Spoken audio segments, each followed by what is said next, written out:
All right. Welcome to another episode of the Only Coaches Podcast. We have Kyler Parker here, former coach, radio work On the still side, currently, yeah. and yeah, former player, former coach, and current analyst of sports. All right. So we're going to talk a little bit because you have a unique perspective, I think, of all the sports you've played, and kind of I don't know how you want to call it, like a journeyman. Like you've been at different programs with Yeah. different head coaches. Um, I almost played some college baseball. I think hmm you talk about that, and yeah, we'll just get into it. Yeah. So, do you have anything?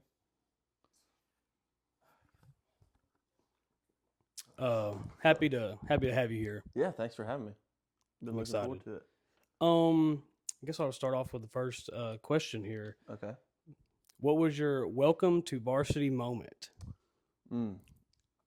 Welcome to Bars. Okay. I would say my sophomore year um, at Tullahoma, it was the third round of the playoffs. So I was the second string quarterback most of the season. It was cold. It was rainy. We had to go on the road to Maplewood for the third round. And we'd already played them in the regular season for the region championship week 10, and we lost.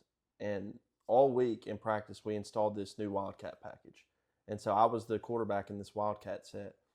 And so we got, it's like midway through the first quarter, and Maplewood had this, when I tell you, they had a huge middle linebacker. This dude looked like, and from my perspective as a 16-year-old, he looked like prime Patrick Willis out there. I mean, he was lighting people up With a club. Yeah. Patrick Willis with a club. Yeah.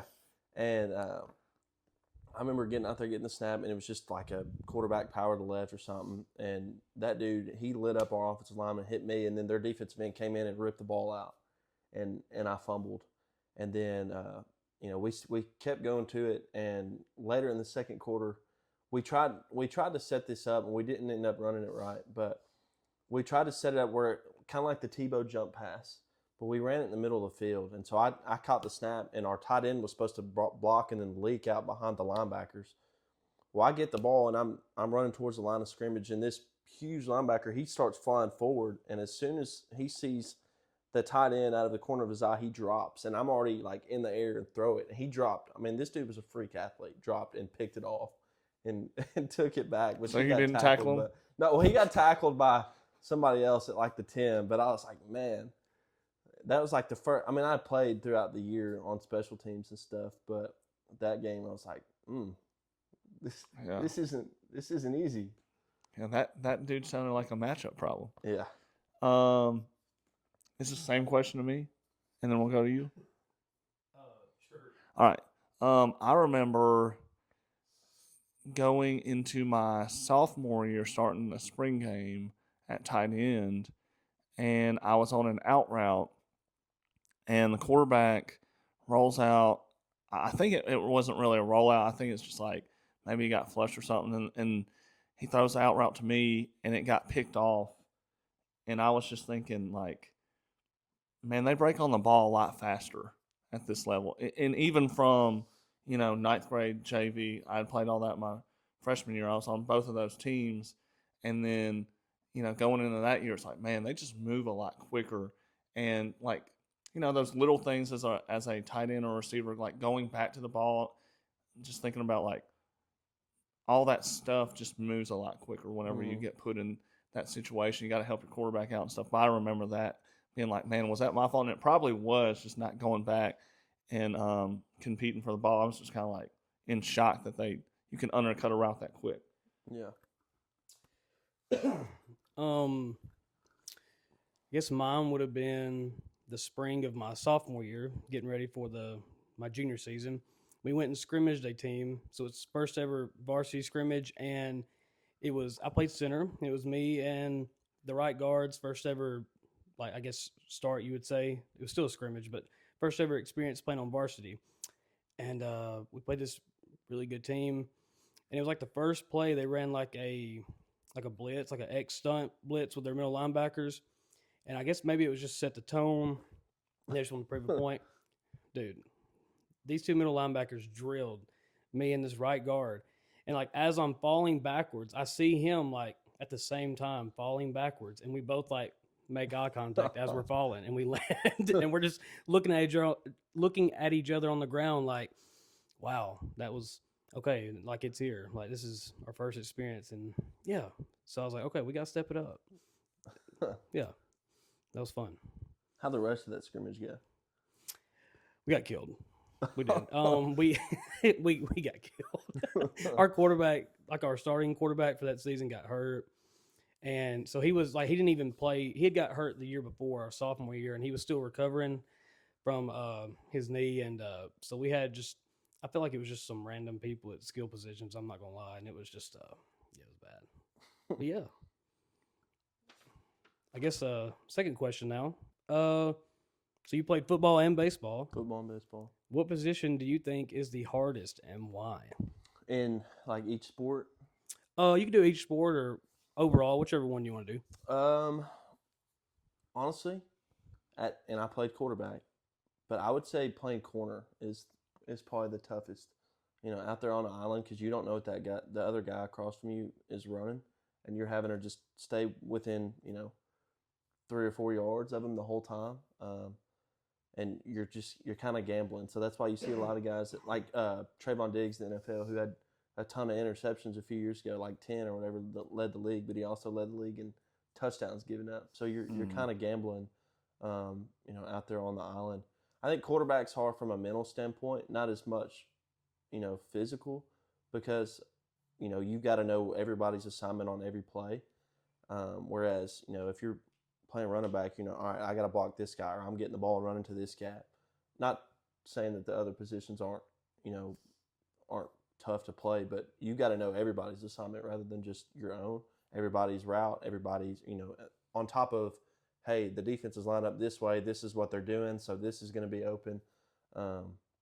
So I think mentally, I would say quarterback, but physically, I would say corner in football. And then baseball, I think this is, everybody's answer, but probably shortstop, because you're having to, move laterally. You're, covering second, turning double plays and stuff. I played outfield, so which outfield is not easy either, because judging a fly ball, especially if it's sunny out, you're looking up in the sky and it can get lost. But I think shortstop overall is kind of toughest. It's kind of like the quarterback of the baseball field in a way.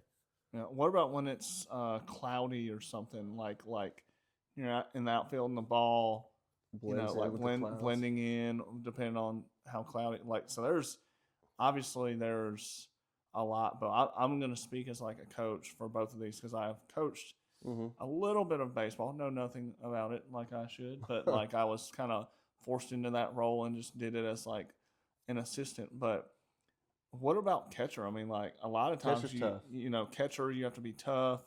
You have to be athletic back there. Not to even mention like the physical toll on your knees, but like it is just a different mentality of, you've got to have a great arm. You've got to have like great hips so you can have a good pop time to throw people out, or people are going to steal all the time.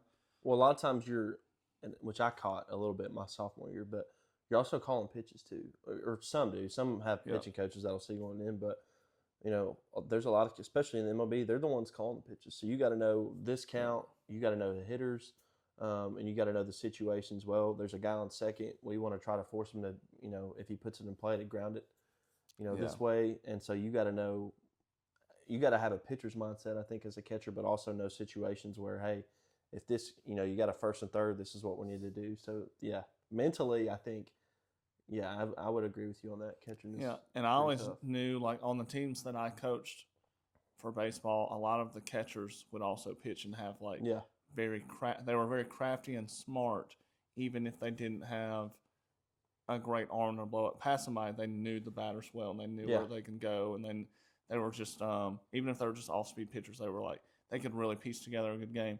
But on the football side, I mean, I've got to say, like, I know you played some quarterback. Just even going back to like any team that I've ever coached, it is a lot of it's dependent on, do you have a good quarterback? If you don't, it could change your entire offense to something that you like you could have, great receivers, whatever. And it might not matter if you don't have a quarterback to distribute Right. the ball. So I think having a good quarterback that knows the game well can get you in the right stuff if you're in the wrong formation or good, like you said, Mhm. get people where they're supposed to be. Because a lot of times, especially at the middle school level, I can put kids in at running back, and it doesn't matter who it is, and I can get them reps. Right. If the quarterback can just turn to them and say, "You're getting the ball and you're running that way," Yeah. and it fixes everything, and it gets people in the right spot. So a good quarterback can go a long way, and it's so tough to know everyone's role and all the protections and just see the whole field because anyone can stand back there, but it takes a different person to manage it. And I tell you one thing, there's when I was in middle school, I was trying to make a transition from being on the line to being a quarterback one Mhm. time, and I lasted like 3 days. Like it was I had a good arm, but we were trying to run the option and read the triple option, and that has its own Yeah. just making a decision really On the fast off fly, of because first you have to get the snap, and a lot of times we miss steps. Like sometimes you're not looking at getting a snap, or like if you're under center, you're pulling out too soon, or whatever. And there's just a lot to it. Even if you're an option quarterback or West Coast or whatever system you're in, there is a lot of different challenges to playing that position. And I would agree with you on the tough position in the secondary. I think either corner or safety is really, really tough because as a corner, you're on the fastest guy on the field, and a lot of times they're bigger than you, Yeah. and then you have to make up for that. But then at safety, you have to be a hybrid. Like you have to be big enough to make tackles like a linebacker, but cover like a corner, and that's really tough. I'm gonna say, even though I never played this position, I'm gonna say corner because you can have someone cover the whole game, lock them down. Then on the last play of the game, the offense throws a deep shot and it's a game-winning touchdown. And everybody looks at you like, man, like you missed it, man. Like you could have covered him. I just think that's like a lot of pressure playing corner every game. It's a lot of stopping and going, stopping, going. You don't know the route like the receiver does. So I feel like that's hard. Like the other guy knows on the other side of the ball, he knows where he's going, but you don't, right? So I feel like you got to have a special type of mentality to play corner. Like you got to be willing to, like you're going to get burnt sometimes, but you got to get back up and just keep going. And that's hard to me. Like just to keep going every play, not knowing where the guy is and just running with him, and that's tough. Like having all that stopping, like on your knees, that's a lot. So I would say corner. Well, you saying that reminded me of, you'll remember this, my junior year when we played Cornersville at home. And we had a guy that he played phenomenal the whole game and then got all the blame at the end of the game. And it wasn't even his responsibility, but he was chasing a guy that on a busted coverage, and they caught a pass, kicked a field goal to beat us. And everybody gave him so much hell for it, and it really wasn't his fault. But that's what made me think of when he said something about sure. being locked down. Yeah, and we're so what have you done for me lately, because we used to give out this sledgehammer for defensive player of the year, and this kid got it, or of the game, and this kid got it because everyone blamed him. Everyone in a small town, they're like, that kid gave up this touchdown, but they forget the drive before. We had a goal line stand, and I'm pretty sure he intercepted it's I think it's 2-point or an extra point or something. yeah, Yeah. like he had a lot of great plays in that game on a goal line stand. I think I can't remember if he forced a fumble or had a turnover or something, but made some really, really big plays and had his stat line was great, except for that, and then that's what people remember. So I mean, that's just part of being a defensive back. You're going to get the blame, a lot of the time, because on the back end, it's really tough to defend for the entire game without giving up something. But it looked worse than it was too, because it wasn't his responsibility, and he was trying to recover for somebody else. And I think that's something that as coaches, a lot of times we'll blast a kid or we'll blame a kid, and sometimes when you go back and look at film, it's like, man, I was just in the moment and emotional, and no one wants to get beat. and then you're like, oh man, that wasn't even your fault. So it's important for us, I think, to go back, watch film, and Yeah. say, hey, look, I was wrong. It was not your responsibility. In the moment, I blasted you, and I'm going to man up and apologize. And I think it's important to do that in front of Yeah. a group, because if you're going to blast them in front of the stands, you better go back in front of the team and say, I was wrong. And I think maybe you can get a lot of respect from your players for that. If they're like, hey, yeah, coach saw it on film too. Right. My last question is weirdest pregame ritual someone had. I didn't really have one, but I'm glad you asked this because I'm going with him to Aruba Wednesday. But he was one of the goofiest. He's still one of the goofiest dudes I know. Donovan Pearson. He was one that he would purposely hit people with the crown of his helmet because he wanted to see how hard he could hit them, and he would get up and flex and thought he was Ray Lewis on the field. And he was a good middle linebacker, but I will never. We still talk about it to this day. Like I still tell people this story all the time. But we'd go out, warm up, and we'd come back in the locker room, and everybody would have their headphones on or whatever, listening to music, and we had the speaker going or whatever, getting ready 10 minutes before kickoff, and he'd be sitting there with his headphones on, bouncing, jumping up and down around the locker room, and I mean he'd be slapping people, hitting them and stuff, and he's like fired up. And I remember it was probably the third game, or I know it was a home game, but I'm like, it's the same song he's got, I can tell. And I go over and tap him like, dude, what are you listening to before every game? He's like, what? I'm like, take your headphones off. He takes them off. I'm like, what are you listening to that's got you so fired up? He goes, Springsteen by Eric Church. I was like, what? Like, that's not a song that you would think. That's not a pump-up song. But it was every game. He'd be jumping around slapping people. And I was like, what are you listening to? Springsteen, Eric Church. I'm like, what? Yeah, I don't know about in-game because, or as a player, I feel like whole teams have rituals, and that's like, I don't know. I remember in high school we would always go eat at churches and stuff, and they would provide the meal, and we'd get back to the field house, and we would all you would just lay around, listen to music, people would go in the bathrooms, all the stalls, and we're all using the bathroom at the same time. It's just weird. That's a weird thing.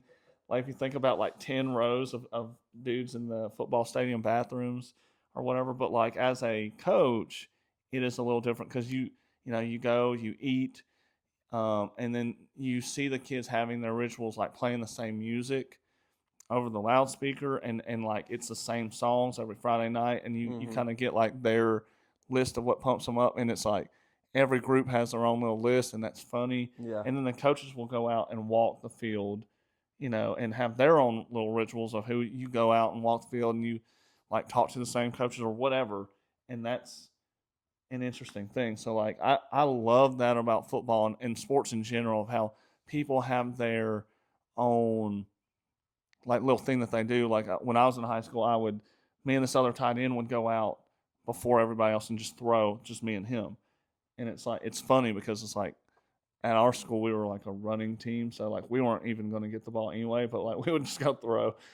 Are you ready to block for an hour? Yeah. Or whatever, but we're just throwing. But that's good high school memories and stuff. Yeah. Yeah, they had to get to warm up and throw because that was the only fastest y'all were getting. The only time you caught the ball, yeah. This is gonna be the only catches we get, bud. Just throw it back and forth. I think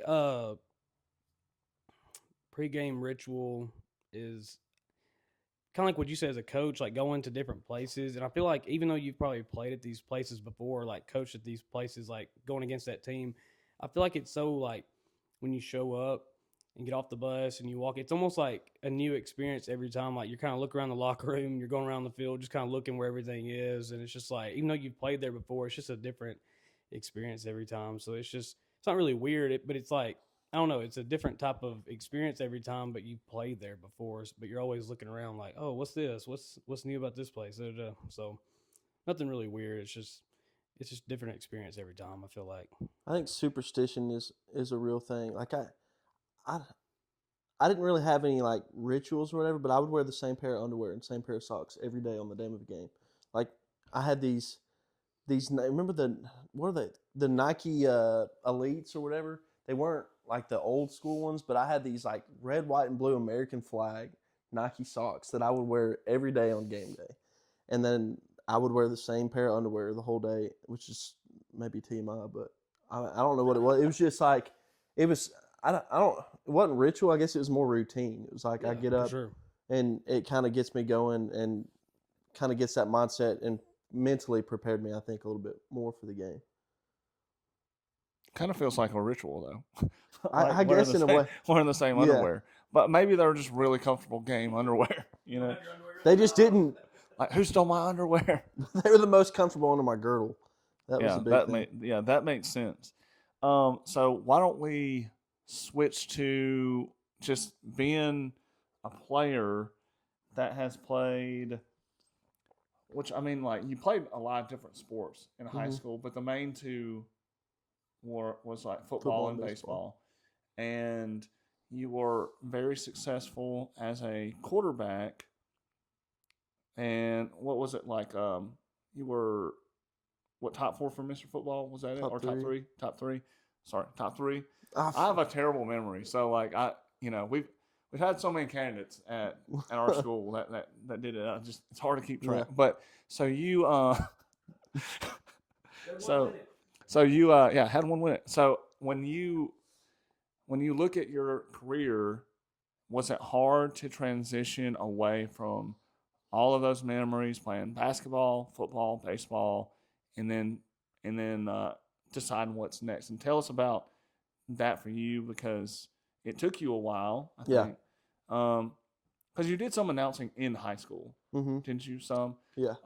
color commentary, but tell us about how it morphed into finding the next step to be around the game. I think, and I was thinking about this morning because my sister and them, they got done playing their basketball season last night. I think, the emotion sets in, immediately after the last game. And, that's when it's like, man, I'm never going to get to do this again. But then I don't think it really hits deep until like the next summer when guys are waking up. I remember the first summer after I graduated, which we played the state tournament or whatever in baseball, after school was over and finished in the summer. But I remember when summer workouts started that summer, and I slept in, and my brother, because me and Will shared a room, and so he would get up. I would wake up every morning when he woke up because he'd turn the lights on and stuff to get ready for workouts. But it was like, man, he's going to practice, and I'm not. Like, it was. I think that's when it really set in. Like, man, I'm really done. Like, there's no more. Like, he's getting ready for a new season. I'm not, and so I think that was the biggest adjustment for me. And then you said, talk about like doing announcing and stuff. I did it for basketball because I didn't play basketball my senior year, and COVID and all that stuff was going on. So that was kind of my way of getting into the game because we had a good team that year. And so I really kind of started to fall in love with the media side of it, doing basketball, which basketball is not my thing. That's not my favorite sport. But it kind of made me, it's a good way of getting involved in the game. And you feel the highs and lows of it without necessarily being out there and playing, but you still kind of get that high in a way. And so I think for me, that was the way of, hey, I may not get to play anymore, but I can still, be involved in the game. And went to school for it, graduated, from MTSU doing it, did almost all the Moore County games for football after I graduated, until Will graduated, and then did some baseball stuff last year for Cascade. And so I think just finding ways to, stay engaged in the game. You can go to games and watch it, but it's not the same as actually being engaged in the moment and feeling kind of like the emotions that you don't really get as a fan. You got it. Go ahead. Is it hard to not be like, because you've called Will's games probably, and you've called Caroline's games, have you? Have you called her games? I haven't done any of So hers. so you have called a siblings game. Is it I've hard done to stuff be, for my cousin though. Is it hard to be unbiased when you are on a hot mic and you're in the moment, and obviously you're pulling for your family, but you can't, or you're not supposed to, I guess. Right. Like no one's supposed to know that's the announcer's brother on the field. So how do you approach that whenever you know them?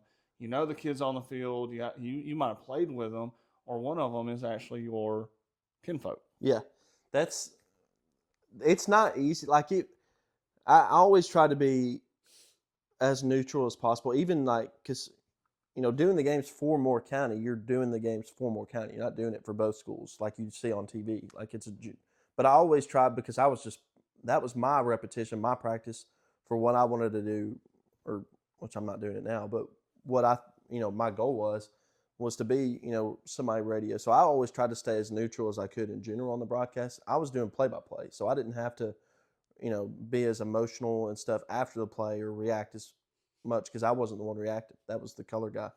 But you talk about, not being biased and stuff. But half the games that I did, like all the away games I did with my dad. So you got both of us and my brother's out there playing. So we're both trying really hard not to be emotional. But I think if you go back and listen to some of those clips, like I always would get excited when they would score and stuff because I, felt like I was involved in the team. I did did media stuff on the side during practice and stuff and had videos prepared to have on the broadcast.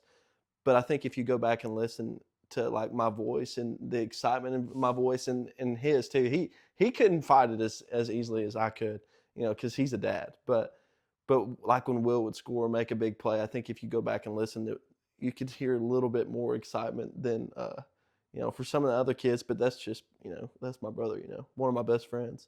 It was hard not to be that way. When you was talking about moving on, like after you graduate and all that stuff, and your brother's waking up for workouts, and you're like, man, this is really done. I remember like going to a game after I'd already graduated, and it's like for the longest time you hear coaches saying like no one's bigger than the program, and you think like when you're in it, you're like, oh, this is all there is, and it's like a different kind of world. But then when you graduate and come back to a game, like I've told other people this, it's like you're watching it and you're like, wow, it really does go on without me. You know, it's like no one really is bigger than the program. Like maybe a coach is going to take another job or a player goes somewhere else or he graduates. But at the end of the day, like the program is still the biggest thing. It's the team. So I just thought that was interesting. Yeah. I brought that up. No, for sure. And it's fun. Like you talked, I don't talk about my accolades or whatever in high school. I don't like talking about it. It makes me feel almost not embarrassed, but it's like I don't want people to think, oh, that dude peaked in high school or whatever. But you totally did, if we're being honest. But it's like when they say nobody's going to remember this stuff in 4 or 5 years, like you talk about moving on, like it moves on without you. It really does because nobody remembers what I did 5 years ago, Yeah, because like when Will was still in high school, it was like you weren't Kyler Parker, you were Will's brother. Yeah. Will's older brother. Now, so I mean that's just funny because when you're living it, like your number is your number, and then whenever you leave behind, like unless they retire that thing, you are just like a placeholder in that. That was yours for a certain amount of time, and then you pass on those memories to other kids, and that's what makes sports cool. Like you only have a certain amount of moments within that uniform that makes it yours, and then it's just a crazy thing to look at. But let's get into like when you look at playing and coaching and media, which one, I guess if you wanted to rank which one was you had the best experiences, because obviously doing them all different perspectives, but like what do you think, which one was the funnest from far and away playing, like nothing beats actually. And I don't know if there's maybe just slight control freak part of me, like I wanted to play quarterback growing up because I knew I got the ball every snap and had a big part in being able to dictate the outcome of every play. And so that was my thing, playing, because I knew that I could be in control. Like if we won, it was because, I was able to do enough and get the ball around to everybody else, and we all as a team did our job. If we lost, it meant I didn't do a good enough job, you know, to put us in position to win. And so I don't think anything can beat the emotional highs and lows of playing and actually, you know, going out there getting to do it. And then I love coaching too. Like we had a fun group that year that I did it, a young team. And so I was thinking about this earlier too. It's almost like playing Madden with a bunch of kids that you don't have any, like you're not actually controlling them, but it's like, all right, here's a play we're running, and like watching them execute it. It's fun in real time. It's a lot more, it's not the same as just watching a bunch of kids go out there and hit each other. Like you're like, hey, this is what we're going to do. And then you get to watch them execute it. And then the broadcasting side is fun because it's like getting to paint a picture. Like it's all the same sport. I mean, there's different sports and stuff, but you could be doing the same game, but all three roles you talked about perspective. It's completely different. You're up there in a booth, you're describing what's going on for people that may not be able to see what's going on. So you're painting that picture for them and describing that action. Coaching, you're making that, or you're setting up the action to happen, whereas playing, you're actually executing, that certain play. So I don't think anything can beat playing, but I think, I might, no offense, Coach B, I might enjoy broadcasting a little bit more because I feel more involved because you're involved in the whole game. Whereas, calling the offense, I'm getting ready for, when the defense is out there, I'm watching and helping, but doing the broadcasting it, you're talking nonstop and it feels like you're on the field almost in a way. Anything to add to that? No, I liked all that. That was good. Yeah, I think you definitely had and maybe you can speak on like if it helped you because like when you had played for us, you played quarterback, your end of your junior, and then your senior year, and you did really well considering we had changed systems, we had changed coaches, and then you had a great year like we talked about. You're like top 3 Mr. Football in 1A, and then you go to MTSU, and then there's an opportunity for you to call the offense out of middle school, and that doesn't really happen for a lot of people, honestly, because it's not like, hey, this is your first middle school or high school gig. You are now a coordinator, and I want to say, I don't know, maybe my memory would not serve me right, but I gave you a lot of ownership and responsibility as the coordinator, like you were the coordinator. Yeah. And then if I wasn't there, you were, running that practice and trying to get people in. And I know, so what, like, do you think, I guess my question is actually this, being a quarterback, did it help you be a coach? For sure. Especially calling an offense. Yeah, because I knew concepts and I was running the same stuff that I did, a few years before when I was actually playing. So I was familiar with the system, new situations, and I think if I hadn't played quarterback, didn't know that, I wouldn't have been able to do that because I wouldn't have. I mean, I would have done the game. I played wing back and stuff, but I grew up playing quarterback, and I know the game well enough. I think I could have done it, but I don't think I would have been able to do it that early on. And coaching is, I don't know how much y'all have had other coaches and stuff, guys that have coached a lot longer than I have, just 1 year. But I think one thing that people don't talk about is, and that I experienced young and didn't truly realize till I did it. I was 21, I was in college, and a lot of the kids I was coaching knew me from when I played a few years before that. The parents knew who I was. A lot of them had siblings that were around my age. But like it, I don't want to say it took a huge toll on me, but parents talk and like why are we doing this? Why is my kid not doing that? And it's like, okay, but we won by, whatever. And still got, X amount of carries and X amount of touches and, had a pretty good game. And so that was the adjustment for me. Because when I'm playing, people were, parents are not really saying anything about me. There were some that, well, why didn't so-and-so get more carries? But I don't have to listen to that because I didn't call the play. It's not my problem. And so then when I'm out there calling, why didn't my son get whatever? Why didn't, little Bobby do this and that? And it's like, hey, listen, I'm putting them in the position to do it. I'm not the one actually getting to execute it for them. So I think that was the biggest thing, for me, adjusting from playing to coaching. And, I did the media stuff at the same time, but that's when I really understood, hey, there's a completely different perspective to all of this. For sure. When you just said that, not naming anybody, I'm not thinking about anybody in particular. Bobby. Yeah, little Bobby. Shout out Bobby. Whoever Bobby is. I just think it's crazy sometimes, like, if you really think about it, because some of these parents will be like, or people in general can be like, why does so-and-so not play? Or, my kid is better, da da da. And I'm like, okay, as a coach, you want to win the game. So it's like, why would I not put the best kids out there, in my opinion, to win the game? It's like, it's crazy to me because it's like, if your kid's really that good, like, no matter, for some reason, if you have some type of relationship with a parent, or even if the kid sometimes can give you, like, not trouble, it's just sometimes he can be hard-headed, but like at the end of the day, every coach wants to win. And if that kid can help you win, and he's respectfully listens, and he's doing his job, like, you're gonna put him out there to win the game. So I'm just thinking, like, if your kid is that good, he's gonna be out there. If we think he's ready, he's definitely gonna play. So I thought that was crazy sometimes when parents were like that.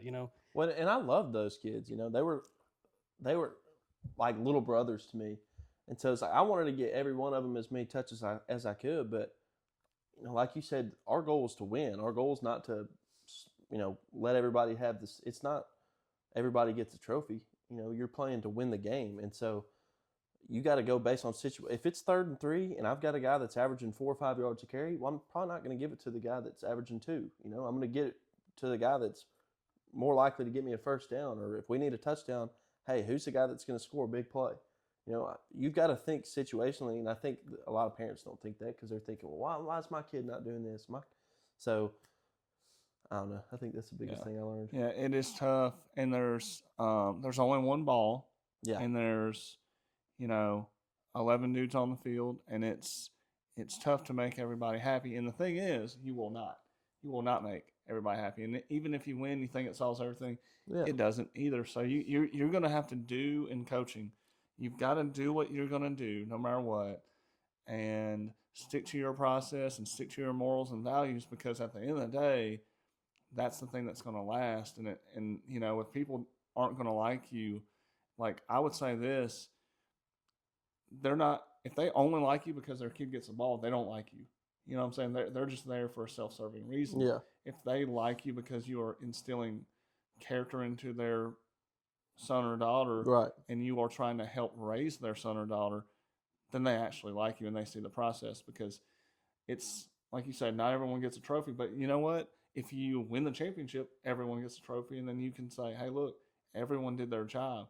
Some people's job is not to get the ball. Some people's job is to block for the guy run the ball, and it's kind of tough, especially coaching skill positions, because there is one ball. Whereas linemen that's their whole mentality is to protect and be team oriented because it's one unit.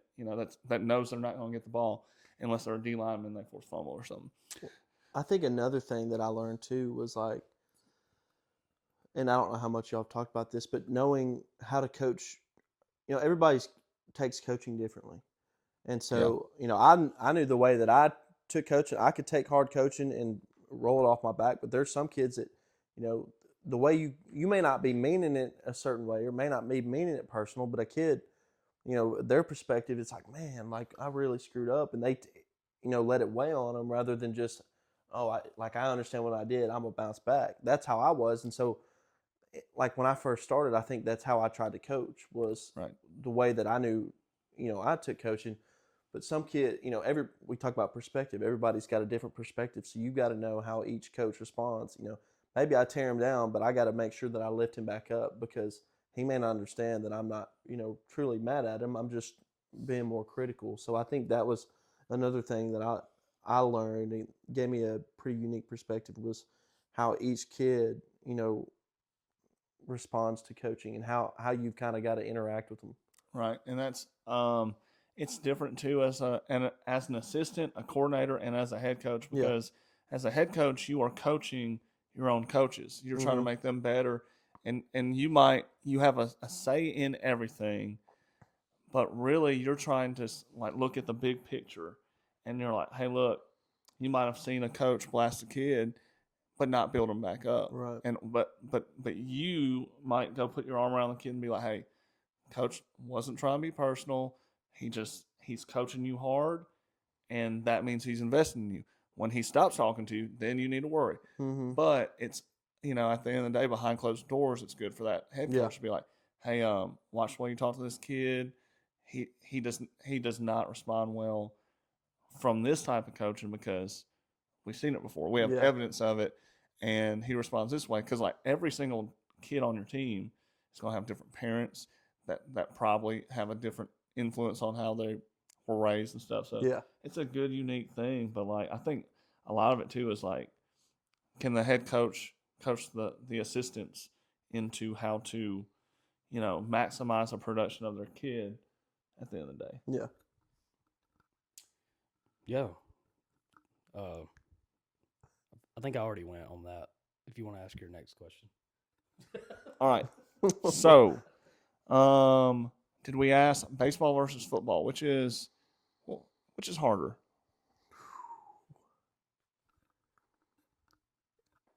I would say baseball, but maybe it was just because maybe I was just better at football, so it came a little bit easier to me than baseball was. I had to work at football too. I wasn't just gifted or whatever, but I think baseball was a lot tough. Hitting that little ball when it's moving at a and you've only got less than a second to react, it's tough. Like it's the hardest thing I think to do in sports.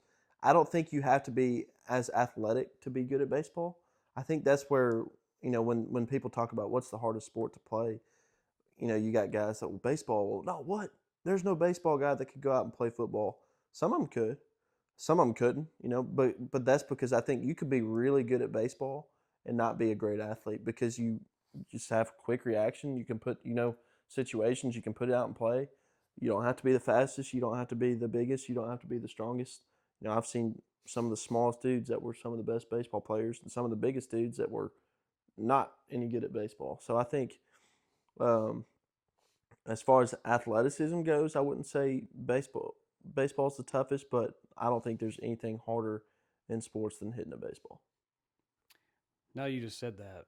I didn't play baseball after like third grade, but I had a guy tell me a story about he felt like he knew that he wasn't going D1 when he was like the best player on his high school team his senior year, blah, blah, blah. And he was like, we played this guy that was committed to, I think it was actually Mississippi State to play baseball, and he was a pitcher. So he said, I was kind of cocky and arrogant, and my coach was telling me, like, hey, like, this guy's pretty good. He's committed and blah, blah, blah. And he said, I realized I wasn't going D1 when I went up to hit the ball, and the pitcher, he does his little routine, whatever. He throws it, and he was like, dude, I couldn't see the ball, like, to hit it. And he was like, I literally just was sitting there lined up to hit it, and I just hear it hit the catcher's glove and he was like, I couldn't even see the ball to hit it. And so when you said that, I'm like, there is something crazy about having to hit that small baseball within a split second. And I'm like, that is crazy when that ball is going like, I don't know, in the pros where they pitch like 90-something miles an hour. A lot of them are upper 90s, 100s now. Yeah, that's you crazy. Get starters that are throwing 100 miles an hour into the 7th and 8th inning. To try to see that ball and then hit it. I think, so that part of baseball, like you said, that is really, I don't know if anything's really harder than that, but overall as a sport, I do think football is harder. I think that I started football in 7th grade, and I think you can, like, as coaches, we can pull a kid out of school and be like, you're a big kid, and they can, like, if they're mean and they want to make tackles, like, hey, do you like hurting people? And then like they can play on your defense somewhere. And in baseball, there's no way you could do that. There's no way you can be like, hey, you're an 8th grader and we need a first baseman. There's no way he would ever learn, in my opinion, at a high level. Like, there's no way they would help a team out, because in football, I can literally start, and we do this all the time. Like every season, you might have, 5 or 6 different kids that maybe have never played, football before middle school, and they could start for you. And you could get them in the summer or like as soon as school starts, and they might make a difference within a few weeks. And I'm not seeing that in baseball. It's so developmental and nuanced in the skill that it takes. It's all about repetition, yeah. And it's kind of like when you look at just being athletic, like, what does that mean? Because if you have, like, everyone on a baseball team can throw a ball, on our football team, only 2 or 3 guys can really throw a ball effectively. And when you look at like who are the best athletes on a football team, a lot of times they're the ones that play baseball too. Like a lot of the receivers and the quarterbacks are baseball type players, and it's like it's not a coincidence that they're. I think that those are the more athletic guys in a school, and if you can get them to play both, and like both programs will be good. I think baseball's harder personally because you can do a lot with some brute strength Yeah. and raw athleticism in football where you couldn't in baseball. Let's talk about being like an older sibling versus younger sibling in sports. So, who do you think the most skilled one is? Because you have what three siblings. There's 4 of you. I have 3 siblings. It's you and your brother.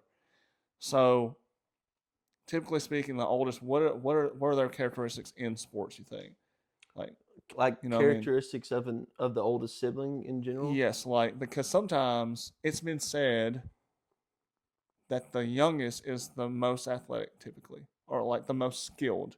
What do you think? I would say I don't know about that one yet, but I've got a 7-year-old brother, so it's hard to judge that now. But I think athletically, I would think, yeah, I think she's probably the most athletic of the 3 oldest. She plays 3 sports: volleyball, basketball, and softball. And she's good at volleyball, but she's pretty good at basketball, pretty good at softball. I played too. I was pretty good at football. Baseball, I was all right. And then Will was pretty good at football. And, I think all of us kind of had our best sport. Like football, like I was the football player. Will was the baseball player. Caroline was the basketball player. And Leighton, we don't know. He just plays baseball right now. But, he'll probably be, like you said, the most athletic of all of us. But you talk about qualities, I think the oldest, just being an oldest sibling in general, like even outside of sports, I think leadership is kind of the thing with the oldest sibling because you're the first one to be raised and stuff. So as parents, you're learning for the first time with your kids, but then you're also having to be, a leader and an example to your younger siblings. And so they're looking not just at what their parents are teaching them and how they're raising them, but they're also looking at their older sibling as an example. And so I think that was, me and Will were close enough in age. We got best year. My favorite thing about my senior year, sports-wise, was not just, we went to the 3rd round of the playoffs in football and had a good year, and I had a good year individually or whatever, and we went to the state championship in baseball, but it was getting to experience all the things with my brother, because that was the only year we played 1 year Little League when I was 12 and he was 9, but that was the only year that we ever got to play together. So I think to me that was the most special thing was having that year with my brother. But as far as like, oldest sibling versus youngest sibling, I think I would agree with you. I think she's the most athletic in our family right now. To be determined. I think it's easier for a younger sibling to be better at sports because as an older sibling, they go through kind of trials, tribulations, and stuff they didn't know before that they can pass on to the younger sibling. And you have like, as a younger sibling, when you have an older sibling that you can play against every day, that helps so much especially if the sibling's like 4 or 5 years older. I mean, and you're having to go up against that sibling like every day, whether it's one-on-one basketball or, playing football in the yard, tackling each other. I mean, and then when you go play kids your own age, you're like, oh wow, like this is a lot easier than going against my brother or my sister every day. So I think it's just younger siblings have a better chance maybe at being like, if they're equally athletic, the same amount of athleticism, but then the younger one has that older brother, older sister to kind of help guide them and stuff, then I feel like the younger sibling has a better chance of being better in the long run. Well, I think that's the thing with my sister too. Like she was raised with 2 older brothers that played sports, so she had to be tougher, had to be, more aggressive. She didn't have a choice. But even early on, when she was younger, I think she was far and away. Like if you watch me playing sports from 6 years old to 12, you would have laughed. Like there's no way you would have thought, yeah, that kid's going to be, a pretty good athlete in high school. I was tripping over my own feet. My parents thought I was going to be, into plays and music and stuff like that. They thought there was no way I would ever be an athlete. And so I kind of hit a late spurt on that. Whereas my two younger siblings were more athletic early on. But I think with her, she doesn't even realize like truly how athletic she is and how good she could be. And I don't think it really kind of clicked with her until like 3 or 4 weeks ago this season of basketball. And she's a junior. And I think only 2 of her last 7 or 8 games, she finished with less than like 16 points or something. And so she finally, realized, hey, I'm a lot more capable than I really think I am. And she had a good year in softball last year, hit like 2 or 3 home runs as a sophomore. She hit one in middle school as an 8th grader. And I hit 1 home run my entire life, and it was after I graduated high school. So I think that I think is a little bit different too, for her because she's the only girl and had 2 older brothers. Yeah, I think when it makes sense for the youngest athlete to be the best in a family because they see so many reps happen and they might not even be realizing that it's being ingrained in their head about like shooting form or whatever. And then like you said, competing against your brother, like no one is going to defend you in a pickup basketball game like your own family. And I'm sure whenever, because I mean it's so personal and it normally ends in fights and stuff, but it's kind of like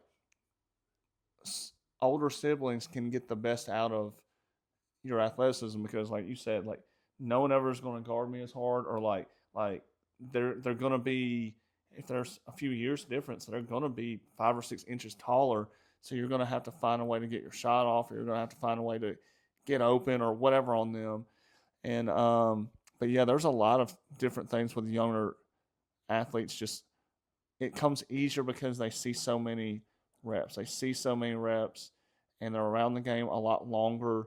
They're at countless games, and they might not even know that they're watching it, but they're seeing how to do something.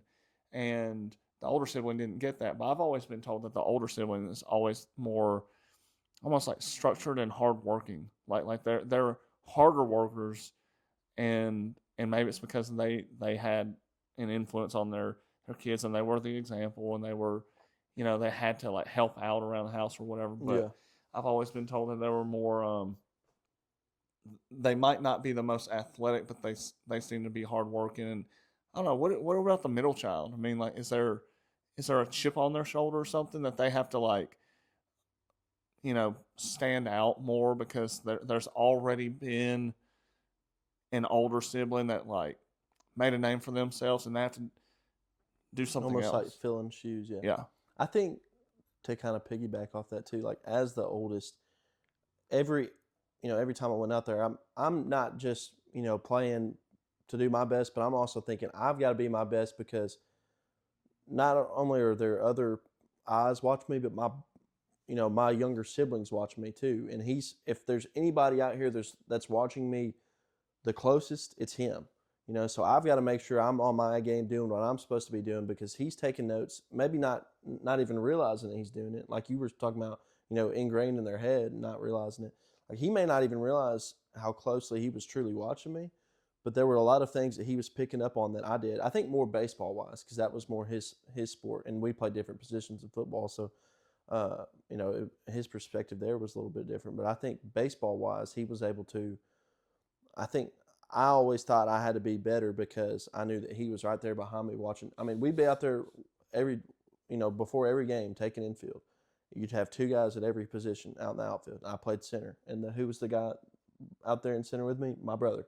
So it was like he was taking mental reps that he didn't even realize he was taking, I think, just, as a younger sibling. And on the flip side of that, I always felt like I was taking mental notes of myself too because my biggest critic, without even realizing it, was my brother. I liked it. I love at the end of each question when he doesn't have anything to say, when he says, it's just positive affirmation, I like that. What's it like watching your brother versus watching your sister? Because your sister is actively playing, and this is all come full circle to me because this is why I love coaching, and I love coaching in a small town. I coached you. We coached together. I coached your brother. I had your sister in class, and obviously, like, think a lot of your family and stuff.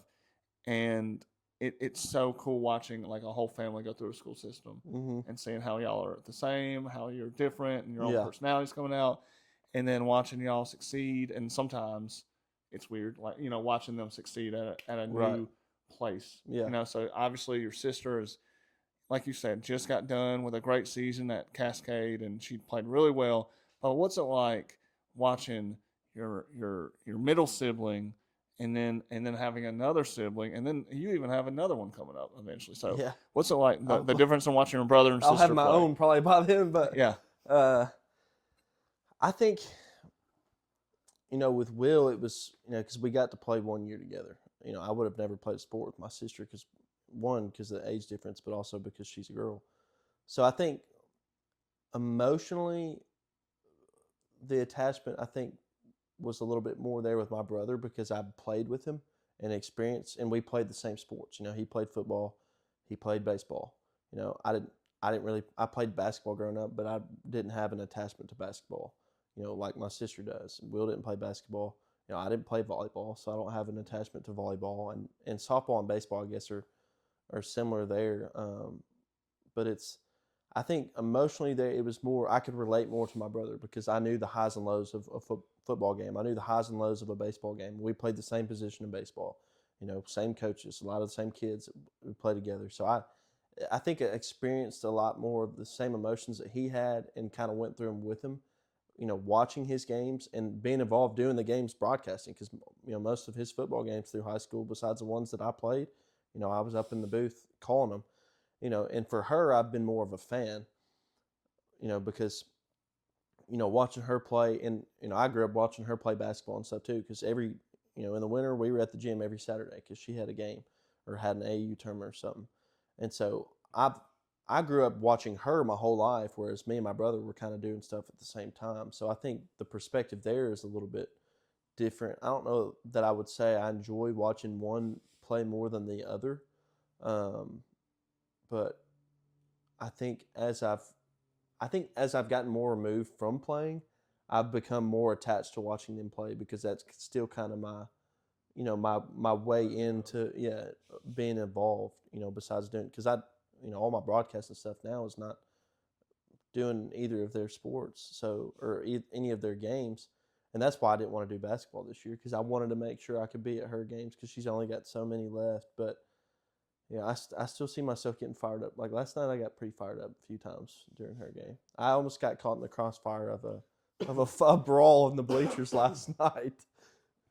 there was a brawl.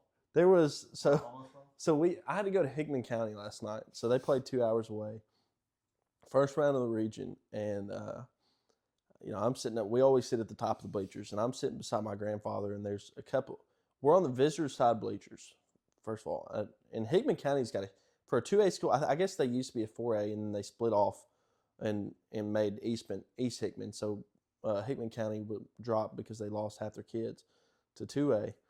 Well, the gym is huge. I mean, it makes they've got like 2 levels. Have you been to Forest Gym? Mm-hmm. You know how they've got that second level? Yeah. Well, that's how East Hickman is, but their bleachers go way up, like way higher than Forest did. So it's huge for a 2A school, and half their home side wasn't full. Well, they've got half the side on the visitor crowd is East Hickman people, and we're up on the top of the first level, and there's parents up above us hanging over the rail from the other school, and so obviously we're yelling at officials and whatever this and that, like yelling this during the game as parents and stuff do. I try to keep my mouth shut because whatever, but their parents were like yelling at our parents, but they're sitting intermingled on the visitor side. So it's like, how are you going to get upset about what a parent from the other team is saying when you're sitting with them? Like, of course they're going to yell, same as you are, but why are you sitting on the visitor side? Like, you're almost asking for it. So there was this, I don't know if it was a mom or aunt or whoever it was, but I didn't even know there was people standing above me.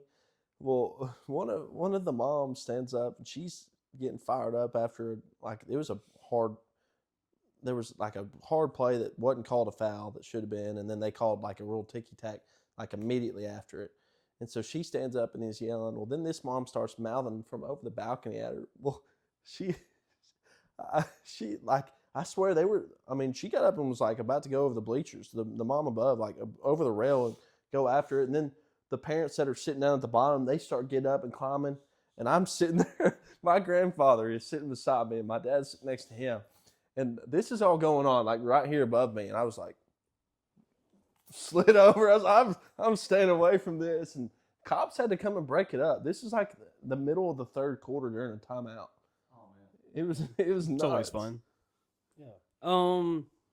The question about the brother and sister. I don't have any sisters that played sports, but I always enjoyed watching my brother. He was really good. He's 4.5 years younger than me, and he played quarterback, went D1. So that was always fun to watch him. He was good, and I just enjoyed seeing him get better, and just some of the stuff like he would practice, like me and him would practice together, and then he would do it in the game. Like I always thought that was really cool, you know, seeing him do that. But yeah, as far as my experience with that, I didn't have multiple siblings that played sports. It was really just me and him. But it was cool getting to see him just, you know, get better every year and grow. And yeah, it was a cool experience. We were talking about it before you got here. Yeah. I remember he started as a freshman, or I don't know if he started the whole year, but I know he split a lot of time at quarterback at Lincoln County as a freshman, and me and him graduated the same year. But I remember he started on the freshman team too. And I was still at Tullahoma, so it was me and Jacoby Thomas, and then Nealon was the other, and he ran through our freshman team. It's like, and this was the Monday after he had just started the varsity game. We're like, why is the varsity quarterback out here playing the freshman game? I remember. And we got beat by like 2 touchdowns. Yeah. Yeah, he was like he was just so like, I don't know where it comes from. I mean, I have athletic like family members, but he was so like, I'm 5'9" or something, and he's like 6'3", and he was just huge, and he could run. He was athletic, and yeah, it was crazy because he would do that on varsity, and then like you said, he'd come back and play freshman. Yeah, and then You're he played "Why on the is this- freshman. We were like, dude, that's not even fair. Why is that dude playing Yeah. for our freshman games when we just started on varsity? That's crazy. Yeah, I didn't even think about it like Yeah. that. Like, from your perspective, like that's funny. yeah. Lincoln County's just like anytime we can beat Tullahoma, we're gonna take this opportunity to try to beat them. I don't blame him. So yeah, it's a small world, and that's another like, you know, we cross so many paths and stuff, and then it's so small.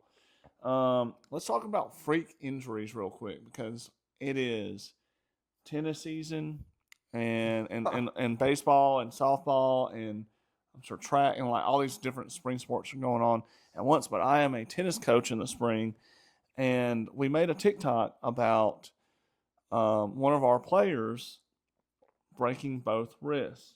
And it is like, for a tennis player, you would think that's like, how did this happen? And there's a lot of freak injuries, but this is like one of the ones that I'll always remember. And I think a lot of people thought, and maybe you thought it was fake. I thought it was a joke. Yeah. So like, and on the TikTok, it is not fake. It is actually, I'll tell a story. So we do a student teacher basketball game.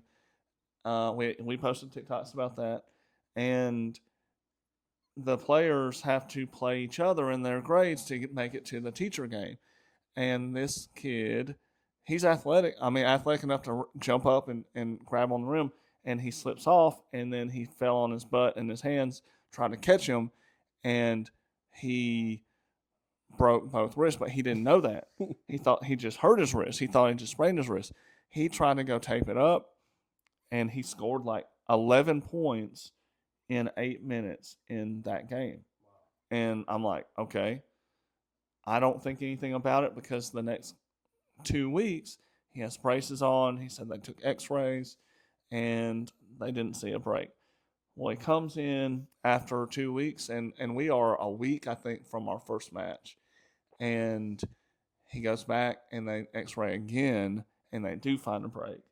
And I'm like, oh, this is crazy because this kid made it to the state tournament last year, my only returning boy starter, and I thought he would have another good year, maybe go again in singles individual to state, and he comes in with 2 broken wrists. And like, you can't write a script that is crazier than that when you think about, like, you know, maybe being good at something. It almost makes you think of like the COVID year of what could have happened and like how it was a freak thing because I had a really good boy on that year, too. Shout out Evan McKenzie. But and then we had COVID and we didn't play more than 3 matches and we canceled that season. Yeah. But like, have y'all ever seen any freak injuries that you're like, wow, how did this happen? And it was kind of like that. Like, man, that's a freak injury. How did this happen? One that I'll never forget, and it's still ingrained in my brain. And I was young. I was probably 10 or 11 years old. But y'all remember the Kevin Ware injury? The Oh, guy yeah, that played at yeah. Louisville basketball. And they were I think it was Elite Eight. They were playing Duke, and he went up to defend a shot and came down and broke his leg, and the bone was sticking out like that far. I will never. I was watching the game live as a kid, and I remember watching him fall, and you could see it clear as day on the broadcast. And back then they would show replays of injuries like they don't No, now. I remember that. That was crazy. That and like as far as watching it on TV was Marshawn Lattimore at South Carolina. Yeah, I remember that one when too. his Yeah. leg, like when he rolled over, like with the broadcast, you could see how his leg was like limp, like it was just dangling. I was like, oh gosh, that was very freaky. And in person, I would say was this past summer, one of the kids, his knee went out. I've never seen that up close before. That was that was different for me because I had never seen a knee. Was it just popped out of place, right? And it was on the side. I had never seen. I mean, I'm not saying it's a freak injury, but just seeing that up close and seeing where his knee was, like I had never seen that in person. That was kind of trippy a little bit. Well, Nick Chubb had the same injury against Tennessee too that Lattimore had. Like I think it's the same spot in the field and everything. But you talk about I played 2 games at Forest in high school. We played against our JV team when I was a freshman, and then my senior year we went up at Forest and played. And both times I played at Forest, they had to stop the game and load a kid into an ambulance. I don't know if it was just my bad luck going to Chapel Hill, or Yeah, I'll blame it I on remember Donnie those. because Donnie played those games too. So maybe Donnie was the bad Yeah. luck. So let's talk about you and like baseball because it is spring sport, and you were offered, and then decided like you can just talk as much about it or as little about it as possible. But like you could have played some college baseball, and like you decided not to, or So what's well, the I was situation? committed to play football, and then in the summer after because we went on that state tournament run and lost the state championship, and I still kind of had the itch to keep playing because I just had a bad taste in my mouth, I guess, losing that state game, and so I flipped from football to baseball, and went JUCO and went to Vol State my freshman year and was there in the fall, and this was right after COVID. So, the spring, you talked about the spring year, tennis not having a season. So in college, they didn't have a season for baseball. So every guy that was playing then didn't lose a year of eligibility. Then you got guys that maybe the year before that had, a medical red shirt or were already red shirted. And then they didn't count the 2021 season against anybody's eligibility either. So there was 2 seasons, 2020 and 2021, that didn't count against anybody's eligibility wise. So I get to Vol State as a freshman or whatever. We had 65 guys on our team at a 2-year school.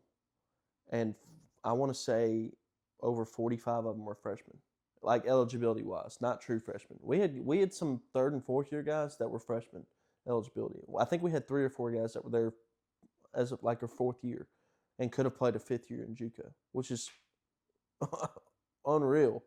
And so I got there and, we had 20-something outfielders. And, I bust my butt every day. I had a decent fall. But I already knew going into it, I had 18 hours of college already from dual enrollment stuff. And so I already knew, hey, I'm going to be here 1 year and I'm not going to stay another because I'm going to be, almost a year ahead in school. And I don't want to stay another year and just take a bunch of BS classes and put myself behind, school-wise. So, go through the fall, and I kind of already kind of thought, I'm probably not going to play in the spring. We got so many guys, I'm probably going to get redshirted. And then when they told me I was going to get redshirted, at that point I was like, all right, I can stay, practice in the spring, and maybe I can go somewhere else that'll take me on, but I'm not going to have anything to put out as far as film goes. Or I can just transfer to Motlow and be a student and save my money and, just finish school early. And so that's what I did. I was like, well, chances of me being able to go somewhere, bigger, probably not the best because I'm not playing this spring.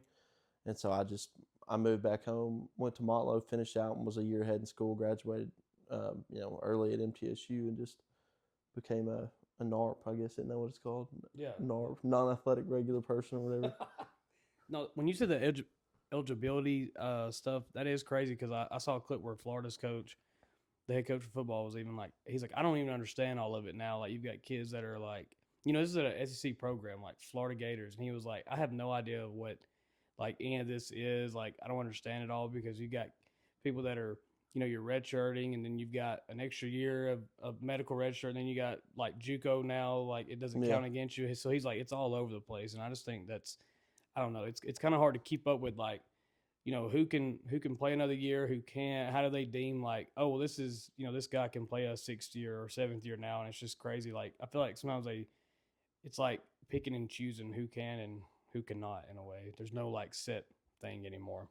Well, there was a guy that played at Miami that played like 9 or 10 years because he got like the COVID year, and then he had a normal redshirt year, and then he had like 3 medical redshirt years. Yeah. It's like, dude, let's create a LinkedIn account. Let's move on with our life. Yeah. You're 28 years old and you're still playing college sports.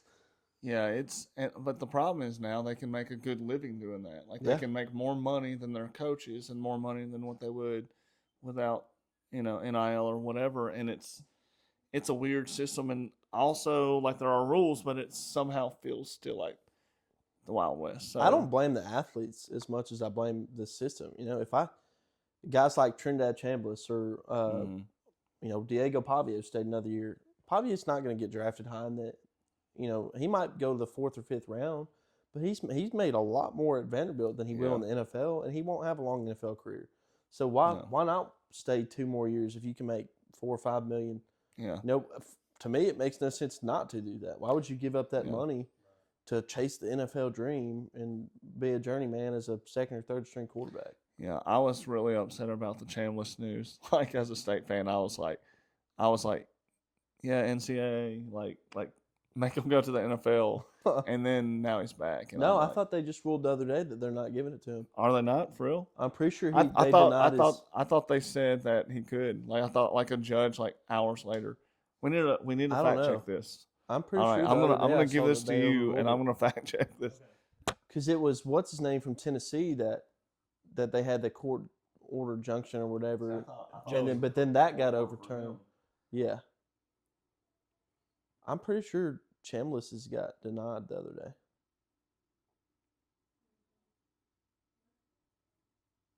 Because I think the case for him makes more sense than it would be anybody else to be able to stay. Because I think he only played 5 years total.